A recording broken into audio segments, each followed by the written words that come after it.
something happened in Washington that most XRP holders are not connecting to the right dots. And the reason they are not connecting the dots is because the mainstream financial media covered the headline, but not the implications. They told you what was signed. They did not tell you what it means for the assets sitting in your wallet right now. So that is what we are doing today. We are going deeper than the headline. We are connecting every piece of this story. The executive orders, the regulatory shifts, the institutional behavior, the on-chain data. And we are building the complete picture that tells you exactly where XRP stands after the most consequential series of government actions the cryptocurrency space has ever seen in American history. Stay with me for the next 15 minutes, because by the time we are done, you're going to understand the situation in a way that almost nobody watching the news right now understands it, and that understanding is worth more than any price prediction you will hear this week. Let us go back to where this story really starts. Because to understand what Trump and Vance just signed and what it means for XRP, you need to understand the sequence of events that led here. You need to see the full timeline, not just the latest headline, but the entire arc of decisions that have been building toward this moment. In January 2025, in his first week in office, President Trump signed an executive order titled Strengthening American Leadership in Digital Financial Technology. That order established the Presidential Working Group on Digital Asset Markets, chaired by David Sachs, the venture capitalist Trump selected as the administration's crypto and AI czar. The order set a clear policy direction. The United States would support the responsible growth of digital assets, blockchain technology, and related technologies across all sectors of the economy. It restricted agencies from promoting central bank digital currencies. It directed the government to protect crypto companies' access to banking services. And it created a framework for regulatory clarity that the industry had been begging for through years of enforcement-first policy under the previous administration. For XRP specifically, this order was transformative, because one of the most damaging things that had happened to XRP in recent years was not just the SEC lawsuit, it was the banking access problem.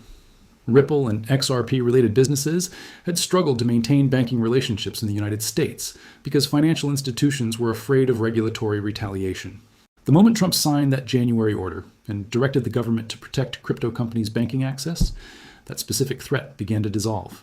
The chilling effect that had been suppressing institutional adoption of XRP in the United States started to lift. Then came March 2025, and this is where the story gets complicated in a way that confused a lot of people at the time, and is still confusing people today.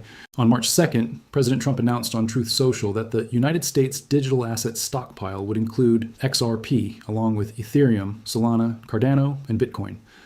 The XRP community erupted. The price jumped immediately. It felt like the moment the community had been waiting for, official government recognition at the highest level that XRP was a legitimate strategic asset for the United States of America. Then on March 6th, Trump signed the formal executive order establishing the strategic Bitcoin reserve in the United States digital asset stockpile. That is when the nuance that most people missed became critically important. The order created two separate categories. Bitcoin got the strategic reserve, the category that treats it like gold, like a permanent national asset to be held and potentially accumulated. XRP, Ethereum, Solana, and Cardano went into the digital asset stockpile, a separate category with different rules. The stockpile could only hold assets obtained through criminal and civil asset forfeiture proceedings. The government was explicitly prohibited from purchasing additional stockpile assets with taxpayer funds without further executive or legislative action. The XRP community was divided. Some were disappointed, some were angry. Social media filled with criticism that XRP had been relegated to a lesser status than Bitcoin. And that reaction, while understandable emotionally, missed something critically important about what the stockpile classification actually means in the bigger picture. Here is what the people who were disappointed missed entirely. The U.S. digital asset stockpile classification is not the ceiling for XRP. It is the floor. It is the minimum baseline of official government recognition that has now been formally written into executive law. The United States government officially holds XRP. It officially recognizes XRP as a digital asset worthy of being maintained and managed as part of a national strategy. That is not nothing. That is a dramatic change from a regulatory environment where XRP was being sued as an unregistered security and exchanges were delisting it in fear. And more importantly, the order explicitly left the door open for further executive or legislative action to expand government involvement in stockpile assets, which means that if the Clarity Act passes, and Brad Garlinghouse has said publicly that it has an 80% chance of passing by April 2026, the legislative pathway to upgraded government engagement with XRP is already acknowledged in the existing executive framework. But none of that is the most impactful thing that Trump signed for XRP. The most impactful signing came later.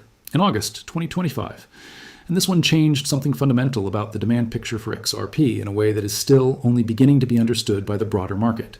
On August 7th, 2025, President Trump signed an executive order directing the Securities and Exchange Commission, the Department of Labor, and the Treasury Department to facilitate the inclusion of alternative assets, specifically including digital assets held in actively managed investment vehicles, in 401k retirement plans, and other defined contribution retirement accounts. Let me translate what that means in practical terms. There are approximately $700 billion in annual contributions flowing into American 401k plans. The total assets held in 401k and similar defined contribution retirement plans in the United States exceeds $8 trillion. That is $8 trillion that has historically been limited to stocks, bonds, and index funds. $8 trillion that has been legally and structurally prevented from accessing cryptocurrency. Trump's August executive order opened the door for a portion of that $8 trillion to flow into digital assets. Not immediately. The order directed regulators to go through a rulemaking process to implement the change, and Fox Business reported that new investment options may not be available until 2026. But the direction was set, the signal was clear, and the market understood it immediately. On the day Trump signed the 401k executive order, XRP jumped 11.41%. Not 5%, not 8%. 11.41% in a single trading session. The market recognized instantly what that order meant for the demand trajectory of XRP specifically. And here's why XRP reacted more strongly than most other assets. When institutional money flows into crypto through retirement accounts, it does not flow equally into every cryptocurrency. It flows through products, ETFs, actively managed funds, retirement-eligible investment vehicles. And XRP already has spot ETFs trading in the United States with $1.1 billion in cumulative inflows as of the most recent data. When 401k eligible workers start allocating retirement contributions to crypto, the assets that have the most developed ETF infrastructure and the clearest regulatory status are the ones that attract the most capital. XRP's settlement with the SEC, which removed the cloud of the securities lawsuit that had been hanging over it for years, combined with its spot ETF availability, means that when 401k money starts flowing into crypto, XRP is positioned better than almost any other asset to capture a meaningful share of it.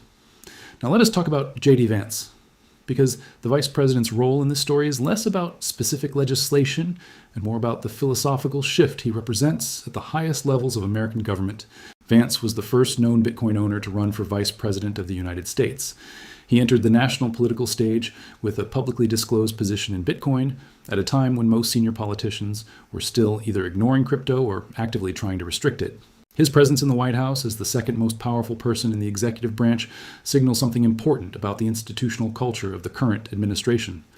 This is not a White House where crypto advocates have to fight for access or credibility. They are at the table. They are part of the decision-making structure.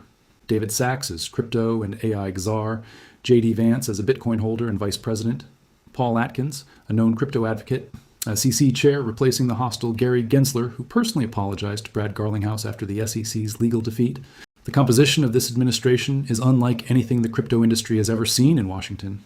And for XRP specifically, which spent years as the primary target of the most aggressive regulatory action in crypto history, the contrast between the current environment and what existed just 18 months ago is staggering. Now let us layer on the Clarity Act, because this is the piece of legislation that will determine whether the executive order framework becomes permanent structural law or remains subject to reversal by a future administration. The Clarity Act would formally classify XRP as a digital commodity, not a security. That single classification change does something that no executive order can fully accomplish. It removes regulatory ambiguity at the statutory level. It tells every bank, every institutional fund manager, every retirement plan administrator, every payment processor in the United States that XRP can be held and used without fear of securities enforcement action. Brad Garlinghouse himself said on the record that he believes the Clarity Act has an 80% probability of passing by April 2026. JP Morgan stated publicly in early 2026 that clearer regulatory rules would affirm crypto's role in the broader financial system in the second half of the year. When you combine the Clarity Act classification with the 401k executive order, with the digital asset stockpile recognition, with the SEC settlement, with the development of XRP ETF infrastructure, you are looking at a regulatory and institutional architecture that is being constructed systematically, piece by piece, to enable XRP to operate at a scale that has never previously been possible in the United States. The on-chain data is already responding to this environment. XRPL stablecoin supply reached $340 million with 30-day transfer volume, rising 17% to $1.2 billion. And this growth happened during a crypto market downturn, not during a bull run. The XRP ledger now hosts 200 projects with over $2 billion in real-world asset tokenization, a larger ecosystem than both Solana's and Polygon's RWA platforms. 3 major protocol upgrades are coming in the first quarter of 2026. A permissioned DEX for institutional trading, a native lending protocol that creates XRP-based yield infrastructure directly on the ledger, and confidential transfers that give banks the privacy they need to use the ledger for real institutional settlement. Each of these developments is meaningful on its own. Together, they tell a story that the sum of the parts is becoming something much larger than any individual component suggests. But here is the honest question that responsible analysis demands we ask. Does any of this guarantee a higher XRP price? No, it does not. And here is why that honest answer matters. The price of XRP on any given day is determined by the balance between buying pressure and selling pressure in open markets. Government recognition, regulatory clarity, and institutional infrastructure create conditions that favor buying pressure over time. They do not eliminate the selling pressure that comes from monthly escrow releases, from macro market downturns, from profit-taking by large holders, or from the ongoing competition that RLUSD, Ripple's own stablecoin, creates for XRP's bridge currency use case.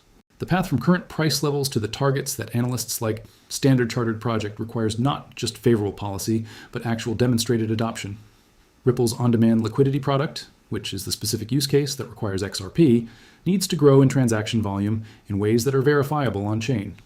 The 401k rulemaking process needs to complete, and retirement plans need to actually begin offering XRP-inclusive investment options. The Clarity Act needs to pass, and its passage needs to translate into measurable new institutional engagement with XRP specifically. These are not guaranteed outcomes on any specific timeline. They are probable outcomes in a regulatory environment that is more favorable to XRP's success than any that has existed in the history of the asset. Here's what the combination of Trump's executive orders and Vance's presence in the administration actually means for XRP when you strip away both the hype and the cynicism and just look at the structural reality. For the first time in XRP's existence, the United States government is not fighting it. For the first time, the regulatory environment is actively creating pathways for institutional capital to flow into XRP through legitimate, regulated, compliance-friendly channels. For the first time, the legal framework that banks and fund managers need to safely allocate to XRP is being constructed at the federal level with bipartisan awareness. For the first time, the asset is formally recognized as part of the United States National Digital Asset Strategy. None of those things were true 2 years ago. All of them are true today. And the market has not yet fully priced the implications of that transformation because the rulemaking, the legislation, and the institutional adoption cycles all operate on timelines that are measured in months and quarters, not days and weeks. The XRP holders who will look back on this period with satisfaction are not necessarily the ones who timed the bottom perfectly or predicted the exact price on a specific date. They are the ones who understood that the structural environment was shifting in a direction that favored the long-term value of what they were holding, and who positioned themselves with enough patience and conviction to let that structural shift play out on its own timeline. What Trump and Vance signed is not a guarantee, it is a foundation. And the question is not whether the foundation is solid, it clearly is. The question is what gets built on top of it over the next 12 to 24 months. Pay attention to the Clarity Act vote. Watch the 401k rulemaking completion. Track the ODL volume numbers. Monitor the institutional ETF inflows week by week. These are the leading indicators of whether the foundation being laid by Washington is translating into the kind of real-world adoption that will drive XRP's value to the levels that both the technical analysis and the fundamental story suggest are possible. The government is signed, the infrastructure is being built, the institutions are beginning to move. The only question left is whether you are positioned to benefit from what comes next. If this breakdown gave you a clearer picture of the complete policy story behind XRP and what Trump and Vance's executive actions actually mean for the asset you are holding, hit the like button so more people can access this kind of analysis. Subscribe to stay updated as the Clarity Act vote, the 401k rulemaking, and the institutional adoption story develop through 2026. And drop your honest thoughts in the comments. Do you think the regulatory foundation being built in Washington will translate into real XRP price appreciation this year? Or do you think the structural challenges are bigger than the policy tailwinds? That conversation is where the most valuable thinking in this space always happens. Stay informed, stay patient, and never confuse a headline with the full story.